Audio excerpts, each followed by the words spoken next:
What does Afrofuturism look like in practice, and where do these ideas come from? I'm really inspired by people like Sun Ra, who introduced me to what art and music and poetry can do to stretch the Black political imagination. He's inspired amazing artists like Erykah Badu and Janelle Monáe. Sun Ra was really indulgent in publishing booklets alongside his albums, thinking about a Black philosophy, a hope of Afrofuturism and political freedom for Black people outside the West. Western ideals say that political freedom looks like participating in democracy, being included in constitutions, being a citizen, and having the right to remain.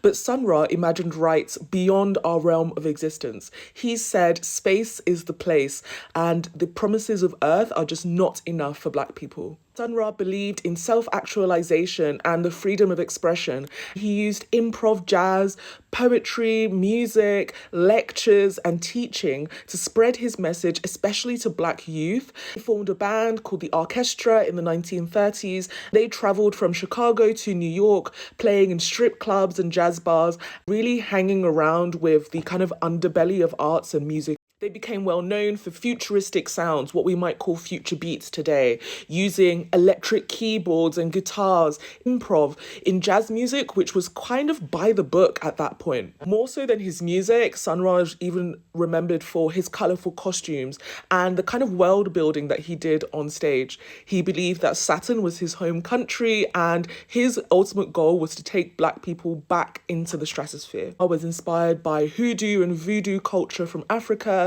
Egyptian maths and mythology, architectural feats that Black people had managed to build in Africa but were blocked from achieving in the US and in the West. He was one of the first Black conscientious objectors in World War II. Much like Muhammad Ali, he said, "Why would I go fight a people I've never met when I have no rights in my home country that is using me as a pawn?" Realized how disposable Black life was to the government, how civil rights was kind of being used as a carrot on a stick to get Black people to fold into social roles that white people had already adapted. This idea of Afrofuturism and a Black consciousness was Black people making up social roles for themselves, having dreams outside of neoliberalism. Sun Ra's message was effectively, there are other worlds they have not told you about. Sun Ra inspired a generation of artists to believe in the impossible.